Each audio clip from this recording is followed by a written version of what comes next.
Welcome, this is Bumpkins, and welcome to Comics Daily Weekly issue number 18.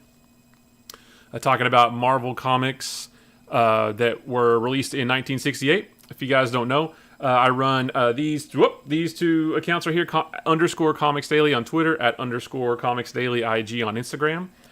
And basically the idea is that I read one Silver Age comic. Thanks, Fat Rat. I read one Silver Age comic every day from Marvel. And just to kind of talk about, so we can identify trends, new characters being introduced, new creative teams coming on, character development, things like that. And basically we're experiencing these comics as they came out back in the day. So last week we talked about comics from December 1967. Like I said, this week is January 1968. Next week is February 1968. So it's really fun because we can see these stories develop, these characters develop. And like I said, we can experience it the way they came out. However many years ago 68 was, that's some math, 52 years. There we go. So yeah, this week is January 1968. I've been reading 6 comics a week. There are 7 days in a week, so obviously that leaves me 1 day short. Usually Saturday is kind of like a wild card. This week I actually read X-Men number 40 from January 1968, thinking that I might add X-Men to my virtual pull list. All I'm going to say is I'm not ready to pick that title up yet. I don't think I can do pre-giant size X-Men number 1 X-Men. It just isn't good. The issue I read was that the X-Men fought Frankenstein's monster, who turned out to be an android sent to Earth by aliens several 100,000 whatever years ago. It was ridiculous. So I might try it again whenever Neil Adams jumps on the book in roughly, I don't know, maybe 10 weeks or so, or 10 issues, but to us it's 10 weeks. So I'm not even going to talk about X-Men number 40 today because that was sort of my wild card pick on Saturday to see if I wanted to start reading that as well, and the answer is I don't. So the issues that I am going to talk about this week are Amazing Spider-Man number 56, Tales of Suspense number 97, Daredevil number 36, Avengers number 48, Strange Tales number 164, and Fantastic Four number 70. And again, all of these came out in January 1968. They weren't all the comics that came out in January 68, just the ones that I've been reading. I'm kind of skipping over Tales to Astonish and Journey into Mystery. Seems like there's another one or two. Sergeant Fury and his Howling Commandos. Some of this I didn't really want to. Not that they're not good. I just don't feel like reading them. But anyway, let's get right into it because I don't want to drag this on too long. So Amazing Spider-Man number 56. This is continuing the story. I think this is part 3 or the third or fourth part now in the story of Doc Ock trying to steal this military weapon. Spider-Man stopped him. Doc Ock needed to lay low. He rented the room from Aunt May and Anna Watson. He rented their spare room, which hilarity ensues there. And that sort of kicks off this weird Doc Ock Aunt May thing that keeps surfacing throughout the 60s and part of the 70s too. But we'll eventually get there. But at the end of, let's see, was it the end of last issue, Doc Ock hit Spider-Man with this military weapon, and he lost his memory. He got amnesia. So I don't typically like amnesia stories, and I think this one might wear out its welcome. But this one was okay. So the crux of this story is that Doc Ock realizes that he needs one more component. This military weapon isn't quite working properly, and he needs one more component to make it work. And he enlists the help of an amnesiac Spider-Man to do it. He tries to tell Spider-Man that, Spider-Man says, "Oh, I don't know who I am. I can't remember. Why am I wearing this costume? Who am I? What are we doing?" Doc Ock tries to tell him that, "Oh yeah, we're partners. You're my partner. You're helping me do this." And Doc Ock is basically trying to get Spider-Man to help him steal this other component. So that sounds pretty bad. I thought they could have gone further with this because even though Spider-Man doesn't remember who he is, this really didn't feel like that much different from a regular Spider-Man story. I mean, you can see here Spider-Man and Doc Ock are fighting, even though Spider-Man has amnesia and Doc Ock says they're partners. The whole issue, Spider-Man does things really, really reluctantly. And the whole issue, he's saying, why does it feel so wrong that I'm doing this? Why am I getting this strange sensation, which is his spider sense? Every time he's doing something bad or anytime danger's afoot, his spider sense goes off and he doesn't know what it is. So he helps Doc Ock, but the whole time he keeps talking about how it doesn't feel right. And they tangle a little bit. Meanwhile, Aunt May is all distraught, and, because Aunt May is so frail, she's going to die if the wind changes, and that'll actually come to fruition a little bit more next issue that I read. So I read the next issue yesterday on Sunday, the 13th. Talk about it next week. But, so nobody knows where Peter is because, Peter Parker Spider-Man, and he's been gone for a while. So I would say the most notable thing about this issue is in this panel here, but more so in the next panel. There he is. This guy, Captain George Stacy, Gwen Stacy's father. This is his first appearance. That is the second panel with him. The first one is right here. He's over there on the end, on the far right, in the black suit. So that's the first appearance of Captain George Stacy, which he will play more and more prominently. He will become one of Spider-Man's more prominent supporting cast for the next 30-something issues until something bad happens to him. I mean, everybody knows what happens to him, but it's cool to see his first appearance because he's a really cool character. He's you would think, he's a retired police captain. He's Gwen Stacy's father. Peter and Gwen are together. So you would think he would be sort of a hard-nosed, old, grizzled, retired cop, but he's actually really understanding. And as we see in this issue and next issue, like the military is ready to pounce all over Spider-Man for helping Doc Ock steal this stuff. But John Jameson and Captain Stacy are both like, well, this doesn't really sound like something Spider-Man would do. Maybe there's more at play. So they're a little bit more understanding. So we will see more of Captain Stacy next issue and for several more issues after that as well. So that was really cool. So that's the big most notable thing about this issue. But Spider-Man, he goes on to break into this military compound to steal this thing, but the whole time he doesn't feel right doing it. At one point, I guess it subconsciously, he actually drops the map. He leaves the map that Doc Ock gave him, the map of the military facility, and he doesn't go back for it, but then he says, why do I feel like I shouldn't go back? Like, why do I feel that I should leave it, sort of as a clue, and that comes into play later. So even subconsciously, he knows that he's not a bad guy. See, I think they could have gone way more with it and really played into the Spider-Man.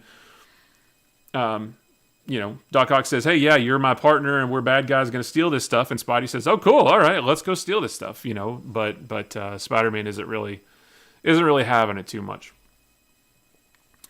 They fight more and more. They still, it's weird because they fight so much. Even though Spider-Man still helps Doc Ock steal the thing. And at the end of it all, the military actually manages to get their weapon back, and they subdue Doc Ock. But Spider-Man doesn't get his memory back, which I actually didn't know. So like I said, I know a lot of these stories. I've read comics for over 30 years, and I know a lot of these stories, but I've never read every single issue, one after the other. So some of these, smaller stories I've never really read. So sometimes, a lot of times I'm still surprised by the ending. And here, at the end of this, Peter Parker still doesn't get his memory back. And that will feed into next issue as well with Kazar and Zabu. They're in it. So next issue we'll see more of an amnesia-ridden Spider-Man and how he copes with it and how his supporting cast copes with it as well. So this has been a fun story. So the amnesia storyline is still going on even after this issue, but the story with Doc Ock is wrapped up after this. I mean, like I said, Spider-Man, even he Didn't feel right about it. He still sort of helped the military capture Doc Ock. They got their weapon back. And that's it. So all that's left is for Spider-Man to get his memory back. And I hope it doesn't last too long, because amnesia stories can carry on too long and they can get really old really fast. So hopefully it'll come back pretty soon. So the next one is Tales of Suspense number 97. I've said it every week, but just in case you don't know, Tales of Suspense, ever since issue number 59, so for about 38 issues now, it has been a double feature with Iron Man and Captain America. There are, after this issue, there's 2 more before Iron Man will jump into his own comic and start over with Iron Man number 1. Captain America will continue this title, but instead of Tales of Suspense, it'll just be called Captain America, but the numbering will continue. So once Tales of Suspense hits number 100, it will just be Captain America. It'll just be a Captain America book. So, sorry about that. So, this book, both stories in this book are kind of a lead-off into larger stories for each of the respective characters. But they both, there's not a whole lot that happens in either one of them, really. They're more setting up larger stories to come. So, at the end of last issue, Iron Man was knocked unconscious because of his fight with the Grey Gargoyle. He managed to defeat the Grey Gargoyle, but he was kind of knocked out, and Jasper Sitwell's freaking out that whoever Iron Man is under that armor, maybe they're not breathing anymore. He's trying to get Iron Man's helmet off, but Iron Man has his armor kind of rigged, kind of booby trapped, so that nobody can just take his helmet off. Jasper Sitwell does try to blow the helmet off with an explosive, which I thought was hilarious. I mean, that doesn't look safe at all. He swears it is. He's like, oh no, whoever it is in the armor, he's going to be fine. Don't worry about it. He's not going to lose his head, but that looks dangerous, right? I don't recommend that. So, but he try as he might, he cannot get Iron Man's helmet off to help whomever it is in the armor. So he rushes off to go find Tony Stark to see if he can help. Spoiler alert, Tony Stark is Iron Man, so he's not going to find Tony. Meanwhile, we were introduced, several issues ago, I don't remember the number, we were actually introduced to a character named Morgan Stark, who is Tony Stark's cousin. Morgan is kind of a ne'er-do-well character. He's not as noble and debonair and dashing or rich as Tony Stark. He's on a cruise ship, gambling ship, and he's in deep with the Magia, right? And so the Magia, they come calling, they come collecting. You know, hey, you owe us money, pay up. And obviously Morgan Stark doesn't have it. Well, so the way he gets out of it is, they turn on the news and see that Iron Man's been knocked out, and he says, hey, since my cousin is Tony Stark, I can actually deliver Iron Man to you. So if I can do that, maybe you can forgive my debts. And the Magia says, cool, let's do that. Also notable about this issue is this is the first appearance of Whiplash. So if you guys watched Iron Man 2, if you haven't read the comics, you don't know who the character is. Well, the character that... I've blanked on his name. I know his name. Mickey Rooney. Thank you. Is it Mickey Rooney? Mickey Rourke. Oh, not Mickey Rooney. Mickey Rourke. Oh my gosh. The character that he played in Iron Man 2 is Whiplash, but it's Ivan Vanko, so it's not Whiplash. But he's a guy with whips, right? And in the comics, he's one of... He's not Iron Man's #1 villain, but he shows up frequently in the comics. So he's he's probably like a B-list villain in Marvel Comics, but he does show up, and he will show up numerous times over the years. Well, anyway, this is his first appearance right there. I don't know what he's doing. He's just in this Magia submarine, just whipping stuff. I don't know why. I don't know what he's doing. But anyway, Morgan Stark goes to get Iron Man, and he has zero problems doing it, because I guess as long as you just walk in and tell the cops, I'm Tony Stark's cousin, you can do whatever you want to with Iron Man. He says that Tony needs Iron Man transported so he can help him, and they say, sure, we'll load him up in the car for you. Anyway, he gets Iron Man to the Magia, and Iron Man manages to... Okay, so hold on, let me stop. Because something happens in this issue, and especially next issue, that we haven't seen in so long. and I was so glad. So in the early issues of Tales of Suspense, so number 39 was Iron Man's first appearance, and for dozens upon dozens of issues after that, every story was just excruciating to read, because every story was Iron Man fighting a bad guy, saying, "I'm almost out of power. My suit's power is drained. I can feel it affecting my heart," because, the magnet isn't... If there's no power to the magnet, then the shrapnel in his heart is getting lodged further and further. "Oh, my heart, I can't take it. My suit's out of power. I can't move. How am I going to win?" All the time. Every issue. "I'm out of power. I'm out of power." And eventually, they just dropped that. And Iron Man didn't complain about running out of power for a really, really, really long time. And it was so refreshing, because it was so just awful to read every week in and week out. However, we're back. It's back. That awful plot point is back. So he does manage to, so he's out of juice after fighting Grey Gargoyle.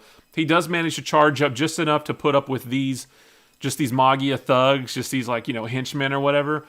But he doesn't have enough juice to go up against Whiplash, who has these special whips that can cut through just about anything. And so we see Iron Man is able to fend off the thugs, but he doesn't fight Whiplash in this issue. That's the next issue. But he now has to contend with a more powerful villain.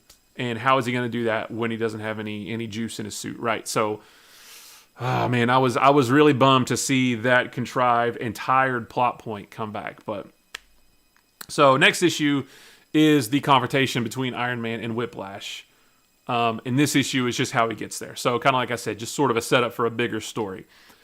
Now, additionally, Captain America is also a setup to a bigger story that will carry us through, and I think ends in Captain America number 100. So this is the first part, and then it's 3 more parts after that, ending in Captain America number 100. So he's fighting some thugs at the beginning, but the main thing that happens here is that Black Panther puts out a call to Captain America for help. Now, this is cool because, in current comics, Captain America and Black Panther, they team up all the time, and they are, best of friends or close teammates, comrades, things like that.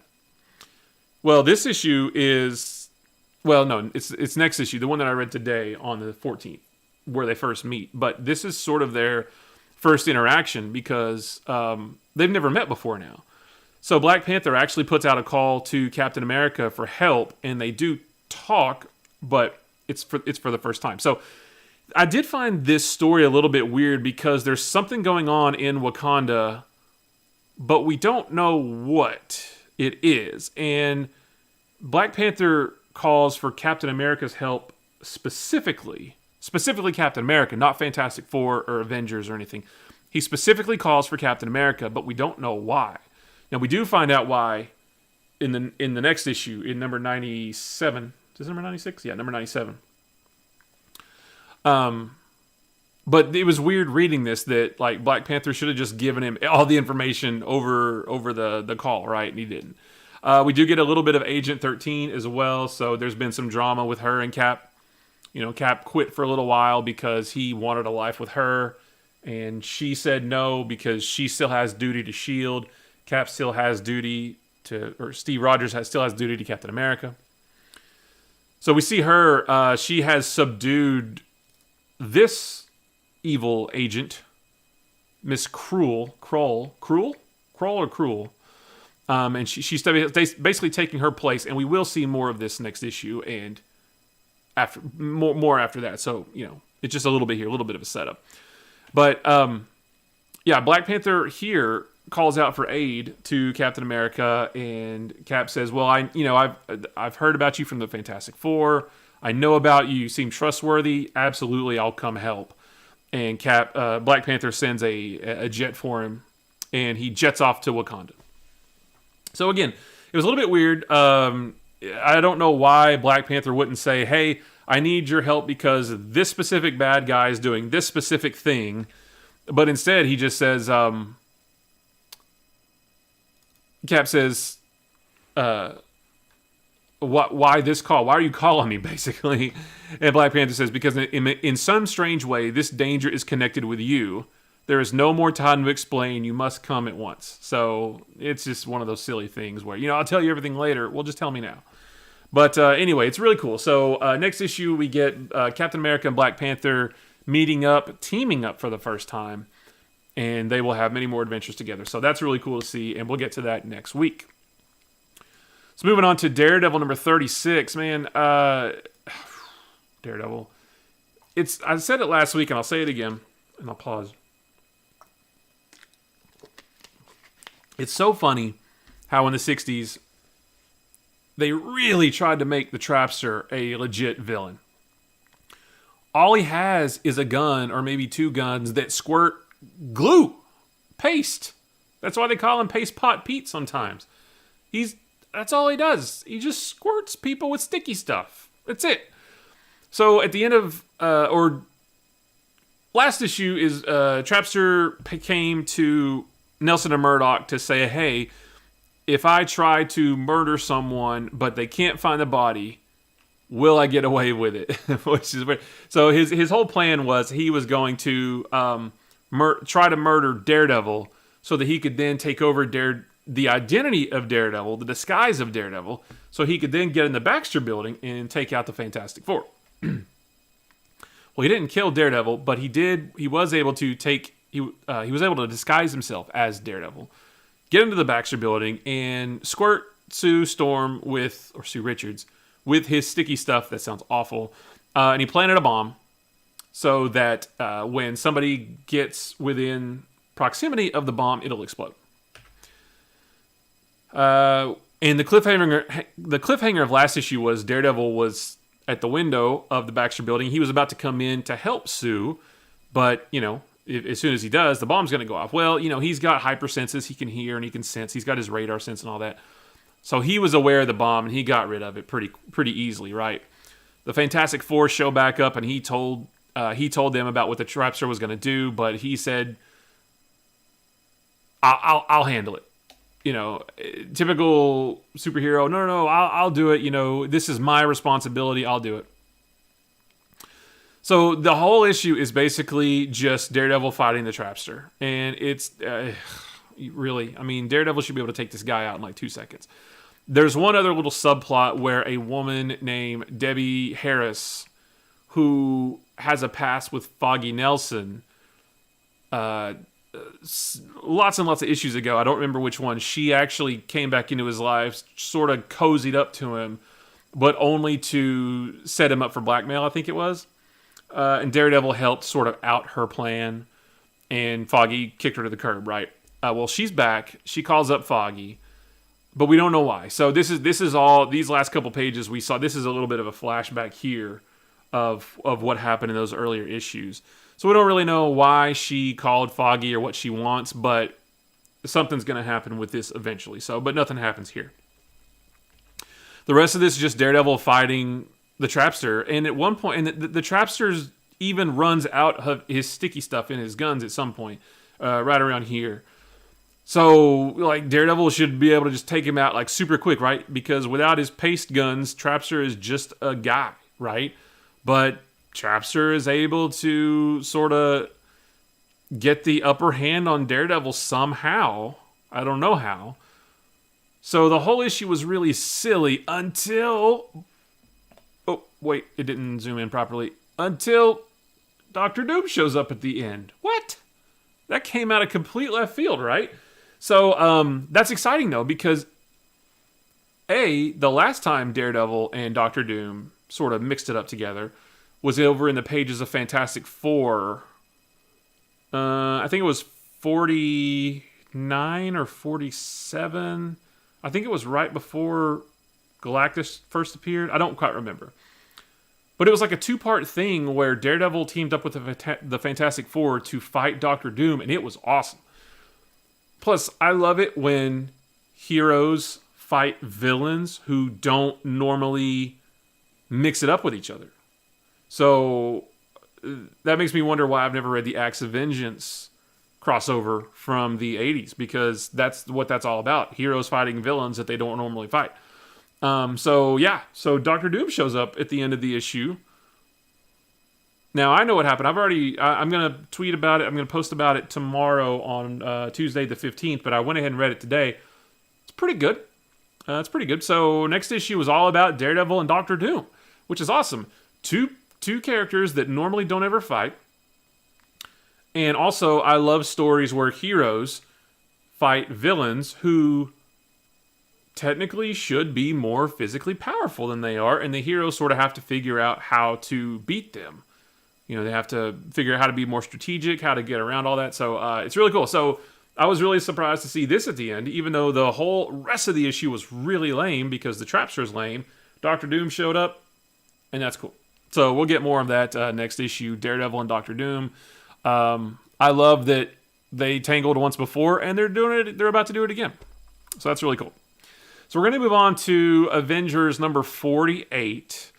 This is the next part. If you remember last issue, Magneto. Last issue was basically just all about Magneto and Quicksilver and Scarlet Witch. So it didn't even really feel like an Avengers book because the Avengers were hardly in it, right? It was mostly Magneto and his kids, although he doesn't know they're his kids yet. So Magneto in the last issue, he, I guess at some point over in the X-Men books, which I'm not reading, so I don't know, he got trapped off Earth. I think it was on the moon or something. I'm not sure. But he managed to get back to Earth last issue. And he put out a call for Quicksilver and Scarlet Witch because half of last issue was him recounting his first meeting with them, his first encounter with those two.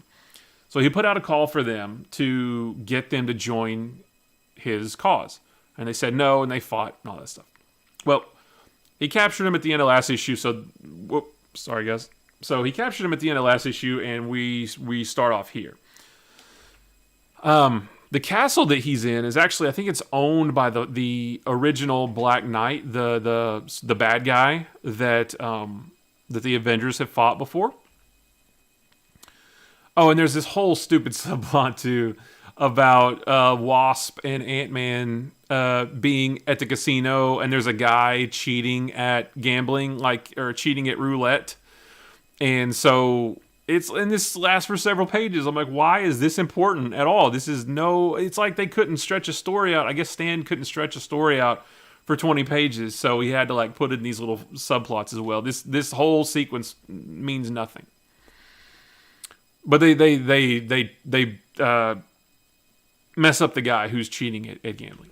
There's also a subplot where Hercules returns to Olympus to find it deserted. Now, I don't know why. We will get to that, I think. I'm not sure if it's next issue or maybe the one after that in Avengers, but this will come into play eventually, but not now.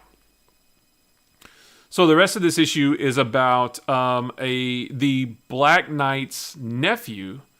His name is Dane Whitman. And he's in the castle that Magneto has Quicksilver and Scarlet Witch trapped in. And he sort of recounts his encounter with his uncle, the original Black Knight, who told him to, he says, I did a lot of bad things. You can do better. Use my research for good. So Dane Whitman says, I will. And we get to kind of the first appearance of Dane Whitman as the Black Knight. Now, this is notable because the Eternals movie that's coming out next year has Dane Whitman, the Black Knight, played by Kit Harington, a.k.a. Jon Snow from Game of Thrones. So you will see this character in the Eternals movie next year. I don't know why he's in Eternals. I guess he has a relationship with Cersei, who is an Eternal. But this guy, just on his own, doesn't have any connection with the Eternals that I know of. Full disclosure, I know very, very, very little about the Eternals. I do have the omnibus coming tomorrow on the 15th that reprints the original Jack Kirby series and the series that came after that and a couple other issues. So I can't wait to tear into that and read all through it to learn a little bit more, because I just don't. That's one corner of the Marvel Universe that I know very, very little about. But Anyway, you'll see him in the movie next year. This isn't Dane Whitman's first appearance, but it's his first appearance as the Black Knight right there. So, now that we've said that, the reason I want to harp on that so much is because he is desperately trying to reach out to the Avengers to say, hey, Magneto's at this castle, he's got your teammates, come help. But the Avengers just see the Black Knight, who their only interaction with the Black Knight is the bad guy that they fought in the past. Different guy. So the rest of this issue is the Avengers being completely foolish, not listening to a word that the new Black Knight is saying, and they're just fighting him because even though he's they mentioned that his voice sounds different and his wardrobe is different, but they still want to fight him just because, hey, he's a Black Knight. He eventually convinces them, listen, I'm not a bad guy. He saves Goliath, who otherwise would have fallen to his death. So that's how they kind of know, wait a minute, maybe you aren't so bad. Maybe our bad. We shouldn't be fighting you we should have been fighting you this whole time. But they're still kind of bickering, and at the end he flies away. So he does take them to Garrett Castle, which is where Magneto is. But they're still sort of bickering, and he says, forget this, and he flies away. So I don't know when we'll see him again, but he leaves at the end of this issue. So the next issue, presumably, is going to be Avengers fighting Magneto to rescue Quicksilver and Scarlet Witch. But I'm not sure. I haven't read it yet. So this issue was okay, I guess. Better than last issue. But the Avengers are jerks, man. I mean, I really, really don't like these early Avengers stories. None of the characters are likable at all. Like, I don't like any of them. Now, that will change. And, I'm looking at my volume 3 and 4 omnibuses down there. We're so close to getting to some good stories in the mid to late 50s. Vision, Yellow Jacket, Ultron's going to pop up at some point soon. So we're going to get to the good stories, but man, I don't like these early ones. And it makes, like, I'm actually not going to, or I don't want to buy the first 2 volumes of the Avengers Omnibus. Even though it would be cool to have them to complete the Avengers set, but I don't want those omnibuses because I don't like those stories. So it's going to be like the first 50, 55, 56 issues or something like that. And so far, I've liked almost none of them. So why would I spend that much on stories that I don't like? I just don't like them. I don't like the characters. I don't like this lineup of characters. They're just not likable, and the stories aren't good. So there it is. Hot take. I don't know what anybody else thinks, but I don't like these stories. So a little bit. Don't mean to be so negative, but it's just how I feel. Anyway, moving on to Strange Tales. Now, just like Tales of Suspense, this is a double feature between Doctor Strange and Nick Fury, Agent of S.H.I.E.L.D. After this, there's only 5, 6, 7, 8. There's only 4 more issues before Nick Fury leaves the book and branches off into his own Nick Fury, Agent of S.H.I.E.L.D. proper book. And eventually Doctor Strange leaves to, I'm not sure what issue, because after 168, Marvel Unlimited jumps to 178, which then becomes like an Adam Warlock book for a few issues. So, needless to say, after this issue, I'll only be doing 4 more, and then this book will disappear from the lineup. But by then, we'll have Captain America and Iron Man separately, so it'll make up for it. But long story short, I haven't been reading the Doctor Strange stories, only the Nick Fury stories. Nothing against Doctor Strange. I like him just fine. I just didn't feel like reading those stories. Now, one thing about this issue also is that ever since Nick Fury joined the book in 135 or something like that, it's been the Nick Fury story first, and then the Doctor Strange story second. But for some reason, the Doctor Strange story is first this time. So I don't know why, but and I don't know why the pages aren't loading in the previews. But there we go. But yeah, it's weird. The Nick Fury story is second in this issue. I don't know why. So this is the continuation of the Yellow Claw story that's been lasting that's been going on for several issues now. Yellow Claw is an old villain of Jimmy Woo's, who Nick Fury is, he's enlisted help from Jimmy Woo to take down Yellow Claw because he doesn't really know much about him. Yellow Claw has been after this weapon called the Ultimate Annihilator. It was developed by AIM, Advanced Idea Mechanics, who was another sort of evil group, kind of like Hydra. AIM and Hydra are kind of synonymous with each other. They're similar, but also different. So AIM developed this Ultimate Annihilator weapon, and they split it into 4 parts that Yellow Claw and Nick Fury have been racing each other to get. Well, long story short, Yellow Claw, you can see here, has the weapon, and at the end of last issue, he zaps Nick Fury with it, and Nick Fury seemingly disintegrated, only to find out that I think it's Yellow Claw's niece actually managed to teleport him out right in the nick of time to tell him what Yellow Claw is up to. And then she sends him back to S.H.I.E.L.D. headquarters. So all of this teleporting around and getting hit, I guess he got hit a little bit with the weapon. It sort of took a lot out of Nick Fury. Like, it weakened him. He's hurting. And meanwhile, this page is pretty important because Yellow Claw's plan is to turn the Ultimate Annihilator on Earth. So he's in this... this was hard to understand because on this page, it looks like they're in a base out in space. But then later, they're in a base that is like over Manhattan. So it's been a little bit hard to follow. But basically, he's got a giant weapon that can blow a hole in the earth, basically, or it can destroy cities. You know what I mean? That's what the Ultimate Annihilator can do. He blows up a satellite here to demonstrate the weapon's power. So, meanwhile, Nick Fury is hurting. This kind of reminded me here, this panel up here, sort of reminded me of the scene in Empire Strikes Back after Luke gets trapped outside the base in the cold, and he was attacked by the Wampa, and Han Solo comes to get him. You remember Luke's in that big tank, wearing the underwear with the mask on him in that rejuvenation tank. Well, this kind of reminds me of that, although this is 15 years earlier, or wait, this is 68, 13 years earlier, I guess. Sorry,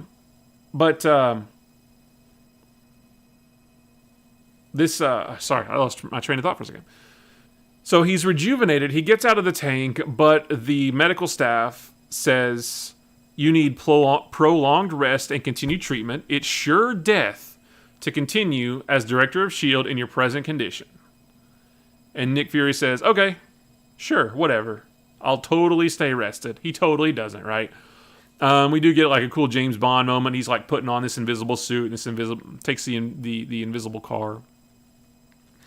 But as soon as he's healed, he heads right back out and sneaks into Yellow Claw's base for a second time. That's how he wound up in the pickle that he was in at the end of last issue, because he infiltrated Yellow Claw's base and he was taken out. Same thing happens here. He sneaks into a car of a guy going into the base. He gets in the base. You can see it right here. Only this time, this is the page where it looks like he's in a big base and it's hovering over Manhattan. And he says, so Yellow Claw says, now you will wait with us until noon. I don't know why noon. When the sun is directly overhead, a moment never to be forgotten, a moment to be recalled forever as Black Noon, the complete and irrevocable destruction of the entire island of Manhattan. So he's going to destroy Manhattan. And Nick Fury says, over my dead body, so they fight. And Nick Fury, he's still woozy, right? He's still injured from his last fight. And he gets, he gets taken down more easily than he normally would if he was at peak condition. And the cliffhanger is that Yellow Claw actually straps him directly underneath the Ultimate Annihilator. Right there, you can see he's right under. So basically, the weapon is going to shoot through him down onto Manhattan. So that's that's a little bit of overkill. If you want to really make sure your enemy's dead, stick him under a big weapon that can annihilate a city. So we'll see what happens after that. So the Yellow Claw story has been pretty good. I'm assuming it's going to take us into the end of Nick Fury's run on Strange Tales, but I'm not sure. It seems like maybe next issue could be the last, but then there would be 2 more. I don't really know. So we'll see. But this has been pretty good. The art has been really good. Jim Steranko is synonymous with Nick Fury, at least in my book, and his art just gets better and better every issue. So yeah, this has been pretty fun. And then the last one we're going to talk about this week is Fantastic Four number 70. This is, if you remember last issue or 2 issues ago. Wait a minute. Or, yeah. Last issue is when, yeah, sorry. Last issue is when, 2 issues ago, the Mad Thinker kidnapped a doctor named Dr. Santini. Reed was conducting an experiment to revert Ben Grimm, the Thing, back to his human form.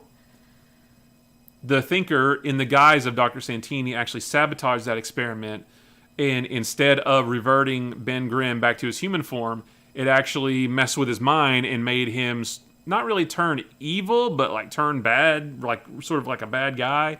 And he wanted to go after Reed to get revenge, to destroy Reed, basically, because Reed didn't ever help him revert back to his human form, even though he's had several chances over the last dozens of issues to do so.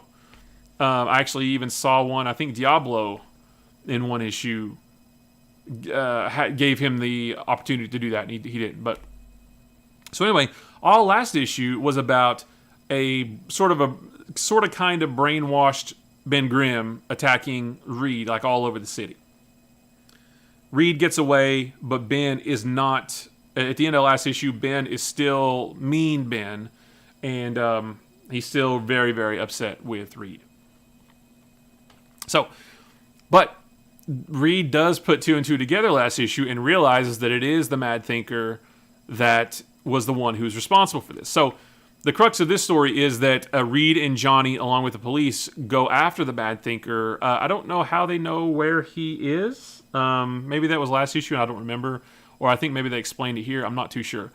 But regardless, they go after the Thinker, to try to take him down because he's out there doing bad things, and then they'll have to deal with Reed or with Ben after that. Now Ben is meanwhile rampaging through the streets, ripping engines out of cars, and destroying the sewers to get away from the cops and things like that. But this issue is kind of cool. In the middle, there's kind of a neat sequence because, and we don't see this too often. It basically turns into Reed versus the Thinker on this page in just kind of a big slugfest. Like normally you don't see Reed getting into that kind of stuff. Normally it's just, Reed stretching and doing some stuff and then says, I've got a machine that'll fix everything. But like he just like they just slug it out right here. So I actually thought that was kind of cool. I really like that. Eventually they take down the Thinker. The cops take him away. And now they have to deal with Ben. What to do about Ben, because he's still angry, he's still mean, he's still out there causing trouble.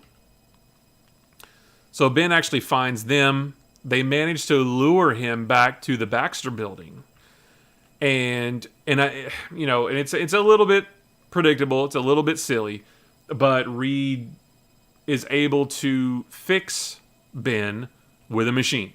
He has a magic machine that corrects Ben's mind. I don't know how. We get this cool little sequence too. I thought that this sequence right here looked really cool with Johnny fighting Ben. I just think that's a cool panel because Ben can actually hang with Johnny and like take the fire damage, right? So I thought that was really cool, especially with the color. Like you can see it's different.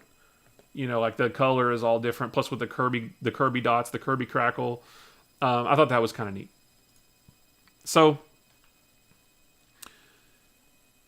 while they are fighting with Ben and they're trying to get him positioned, we're going to come back to this. While they're getting him positioned to blast him with this device that's going to fix his mind, basically, the Thinker has actually dispatched one of his one of his super androids. And it's marching straight towards the Baxter building, and it's going to destroy the Fantastic Four. And we don't get that. So the the last panel of this is Sue walking in. She thinks Ben's dead. Reed and Johnny are knocked out, and she comes face to face with the android, with the Thinker's android, and it's like it gave me that thought of the Homer Simpson meme where he just comes out of the bushes and then slowly walks back into the bushes. I would love, Sue walks in the door, sees the rest of the team on the ground, this giant android, and she just slowly backs out of the door. Although I think she could take the android by herself. But yeah. So they did fix Ben right at the end of this issue. They fixed him and it knocked him out. So we don't get to see that. So I'm assuming the next issue is all about the confrontation with this android, which will be cool, I guess. But at least Ben is back to normal because I'm sick of the Fantastic Four fighting with each other. I'm sick of hearing the Thing whine about not being his human self because, again, he's had numerous chances to revert to his normal self. He has decided not to do it on several occasions. One of those occasions being, Alicia likes me better this way as the Thing, is what he said. Even though his reason for wanting to change over the course of this storyline is that Alicia's going to leave him because she doesn't like him. So the writing on that's been real inconsistent. So sorry, Stan. But, pick a lane. Is Ben happy as the Thing or not? So... but that's it. So we'll probably get the more of this next issue, number 71, next week. So guys, that is it for Comics Daily Weekly for this week. That was all the books that I read anyway, that came out in January 1968. So thank you guys for watching. If you want to, follow me as I'm reading these each day, like I said, one issue a day, you can follow either of these accounts, either at _, don't forget the _ Comics Daily on Twitter, or _ Comics Daily IG on Instagram. And I post about one of these things every day. I'll take screenshots of different panels, sort of calling out silly things or identifying trends or, just pointing out cool panels. Like I think this one was one of the ones that I put on Twitter just because it was cool, right? I mean, it's like this giant ray with all the Kirby dots, which that's awesome, right? So I think, I'll post cool stuff like that. So, and, kind of keep up with the stories that way. So, if you want to do that, just follow either of these accounts to see those every day. But that's it, guys. So next week we'll be back with comics from February 1968. We're only a few months away from the 70s, and that's when the stories get really good. That's when we get a lot of the new characters that you're familiar with today. So, the books that Marvel has been putting out in the 60s, the number of books, I should say, is quite small compared to what we start getting in the 70s and in the 80s, although it's going to take us a really long time to get to the 80s. But when the 70s hit, that's when the really fun stories really come out, and that's when we get a lot of the new characters, and I'm really excited about that. So stick with me through that. We'll get to that at some point in the next few months. But guys, I appreciate it. I'm out of here for now, but until next time, be good. I'll see you later. Bye-bye.